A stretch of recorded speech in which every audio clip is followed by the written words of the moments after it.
Hello friends, welcome to another video of Divya Mahesh tutorial. So now in the last class we seen that various enzymes involved in the process of DNA replication. We studied the introduction of various enzymes, complexes. Now we'll see the actual process of DNA replication in prokaryote. So we assume that this is the circular DNA part where we saw this 5 dash, 3 dash, 3 dash and 5 dash. We know that this is circular, so it is assumed a part of ORIC, origin of replication part, replicon. So here we saw 3 subunits of 13 mer, 80 rich and 4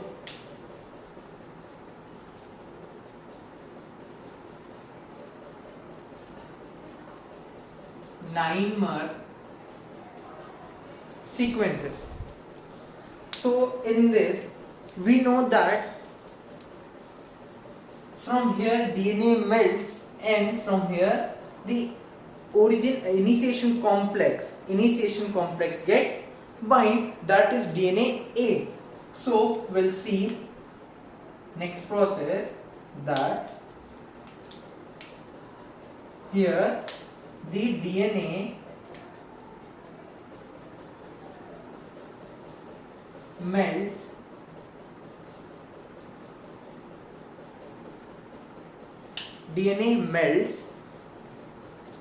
Now before the DNA melts, we'll see first. Before the DNA melts, ATP,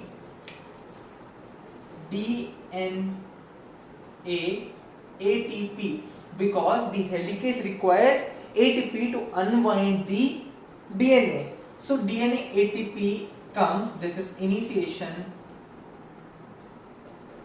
complex and gets bind over 9 mer sequences.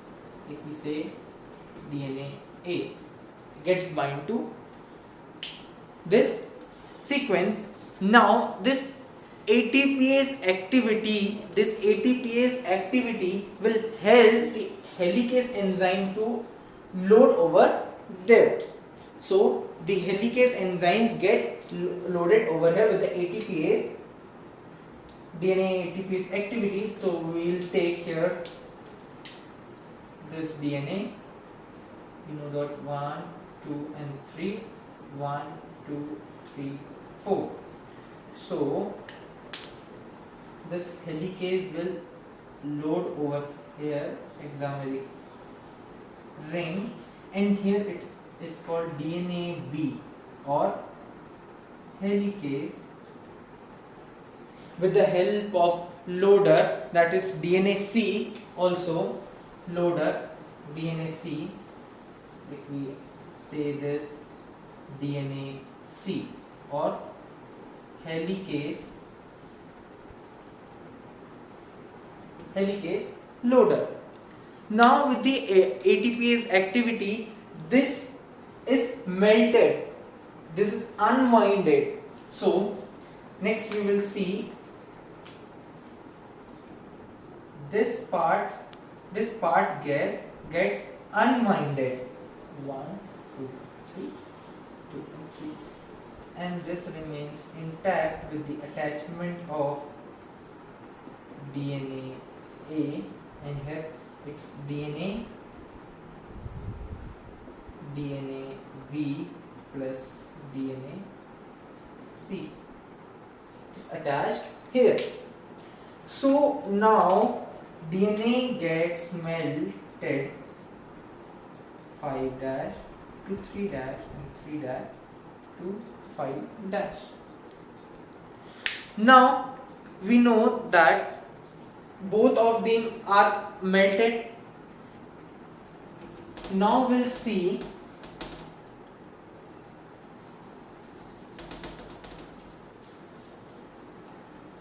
the diagram. in a brief way. This is so 2, 3, 4, 5, 6. 6. This is DNA B, that is helicase, and this is clamp loader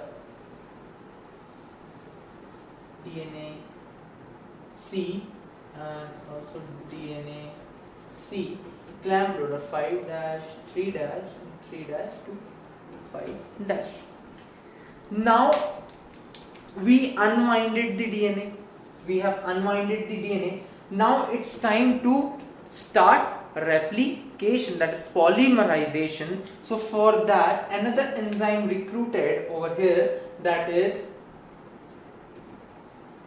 primase. Primase is recruited and it gives small stretch of RNA at the 5' end, small stretch of RNA with free 3' group, so that the phosphodiester, again DNTP, comes and attach to the phosphodiester bonds and forms a polynucleotide chain. So here primase comes and gives a short stretch of ribonucleotides. Now before adding, this whole complex is known as primazome. No DNA polymerase came and attached, so this complex is known as primazome. And when DNA polymerase comes, like we say here,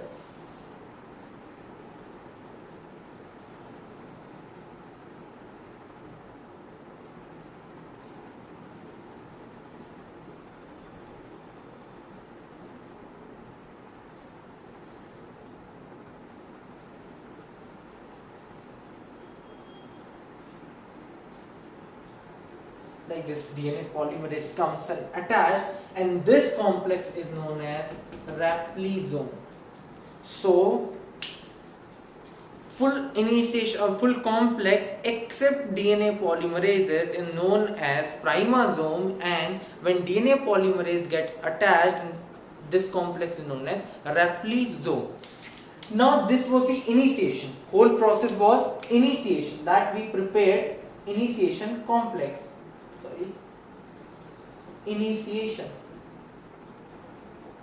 Initiation, that was a initiation where initiation complex is formed and DNA is melted and the polymerase comes and sit over its place. Now second process starts, that is elongation. Now polymerization occurs, process of polymerization will occur, monomers get joined, GNTPs. So next process is elongation. So in elongation process, DNA polymerase 3 gets bind with the clamp structures, beta clamp we saw, like this beta clamps. It attaches with the strand and gets slide and start the process of polymerization with alpha subunits. So we'll see. One thing over here is, this is a strand and we have 5' and 3', and this is 5' and this is 3'. So here we saw that DNA is melted and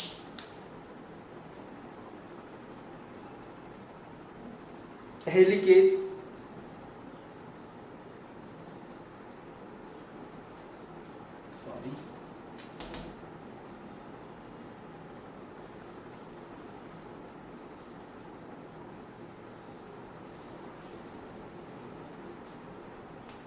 this is DNA polymerase 3, DNA pol 3. So now short stretch of primer is added, short RNTP ribonucleotide short sequences are added. Now we have free 3' OH. So DNTPs come and with the help of alpha subunit they get attached. So we'll see green pen. So with the sliding, it creates a polynucleotide chain over here, at some extent, at some extent it creates, because DNA polymerase 3 only works in 5' to 3' direction, but opposite strand is 3' to 5', so their lagging sequences are created which are known as Okazaki fragments. So we'll see like this here, that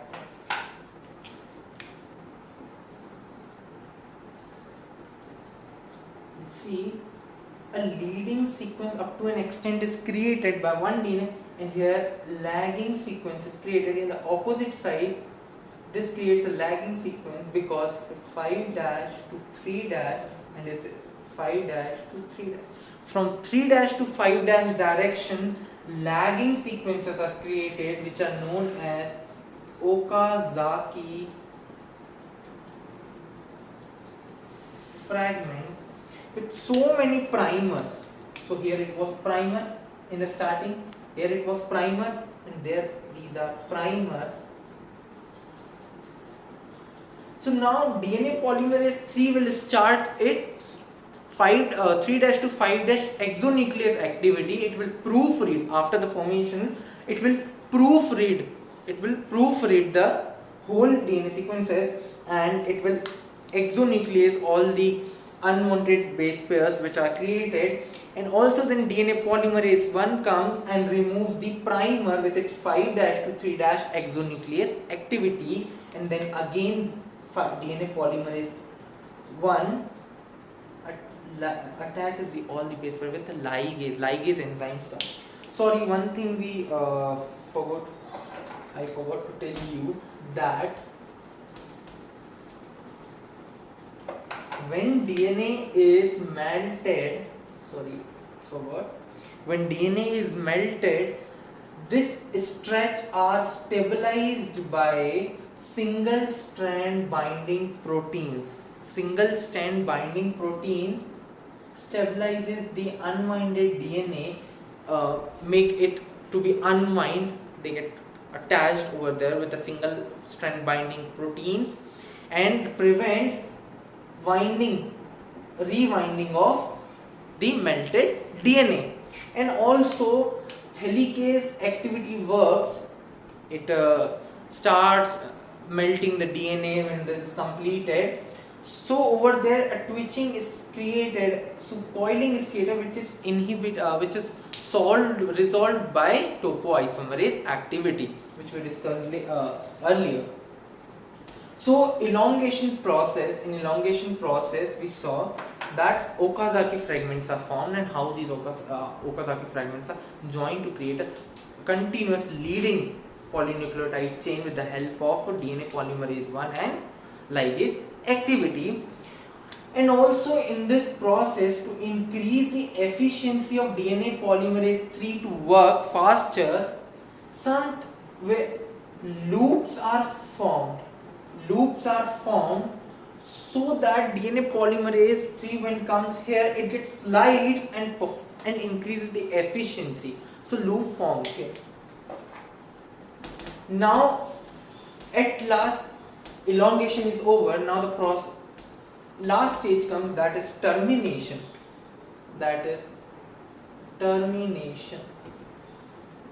So in termination process we know ter complex.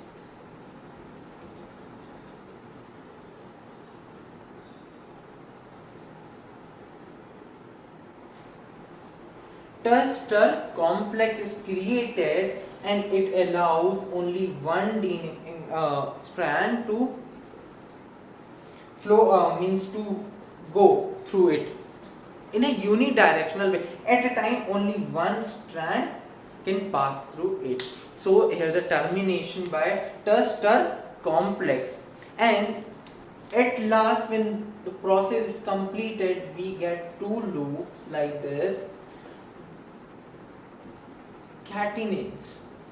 We call them as catenanes. These loops are called as catenanes, attached like this, catenanes, and this is resolved by topoisomerase 4, and this is resolved by topoisomerase 4. So this was a process of DNA replication in prokaryotes. Now later classes will see the DNA replication in eukaryotes. I hope you understood. Thank you.